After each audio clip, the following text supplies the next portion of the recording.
Se você não ensinar ou aprender a executar os exercícios de musculação desta forma, dificilmente você terá ou alcançará os seus melhores resultados. Exercícios de musculação, como muitos aprendem dessa forma ou imaginam e acabam que ensinando a executar os exercícios dessa forma, de uma maneira que você simplesmente empurra e puxa, realizando os movimentos apenas por fazer, acaba que não ativando o grupo muscular de forma correta. Alguns exercícios são muito fáceis de você conseguir ativar o grupo muscular desejado. Normalmente esses exercícios são os exercícios que movimentam uma única articulação.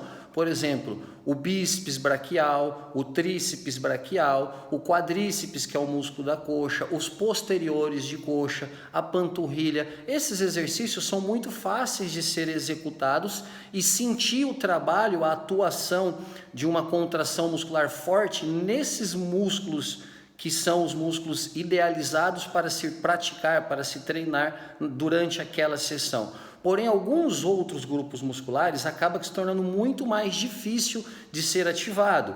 Quais seriam esses? O músculo peitoral, os músculos latíssimos do dorso, que são os músculos da lateral das costas, que proporcionam uma maior expansão de tórax.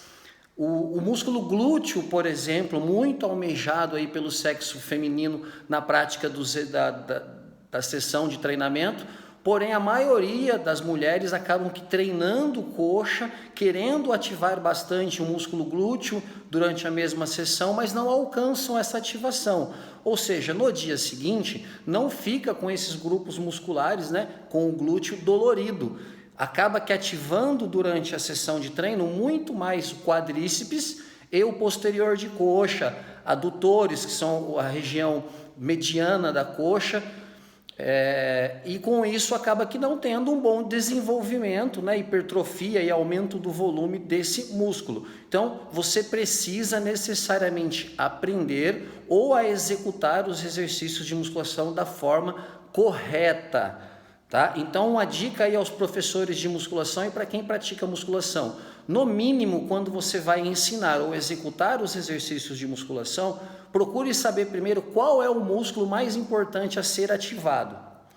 Depois, não coloque muita carga, muito peso, porque um aumento da quantidade de peso maior do que aquilo que você está acostumado a levantar, acaba que fazendo com que o nosso cérebro recrute grupos musculares indesejáveis na hora da prática desses exercícios. O mesmo movimento pode ser executado por muitos grupos musculares. Por isso que alguns exercícios mais complexos da musculação acaba que você não conseguindo ativar o músculo alvo desejado. Sendo assim, é importante um aprendizado neuromuscular. O que seria esse aprendizado neuromuscular?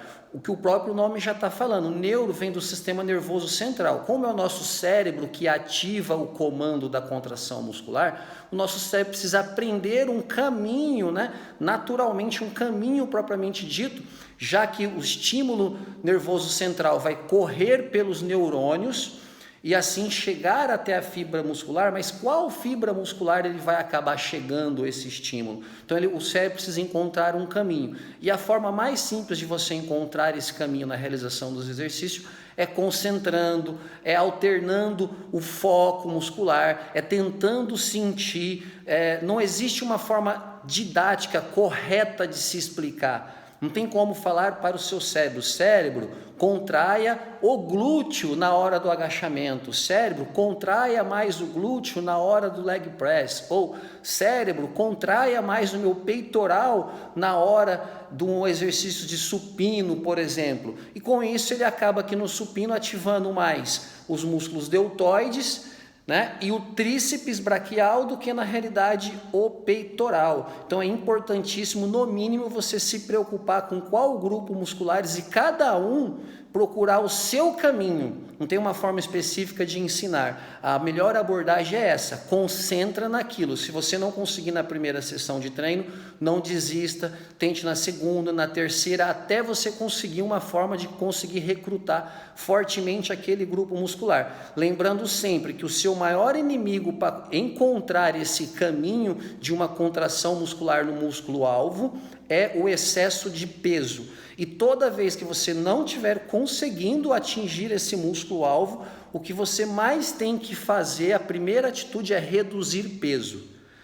Ah, Dr. Davis, mas aí eu não vou conseguir acertar o estímulo forte, não vou adequar um estímulo forte. Não tem problema, não adianta você proporcionar um estímulo forte para um músculo que não é o músculo-alvo, ou seja, um músculo que você espere que ele cresça mais, que ele desenvolva mais na prática do treinamento. Tá ok? Então pense nisso e treine de maneira cada vez mais consciente, assim você terá os melhores resultados.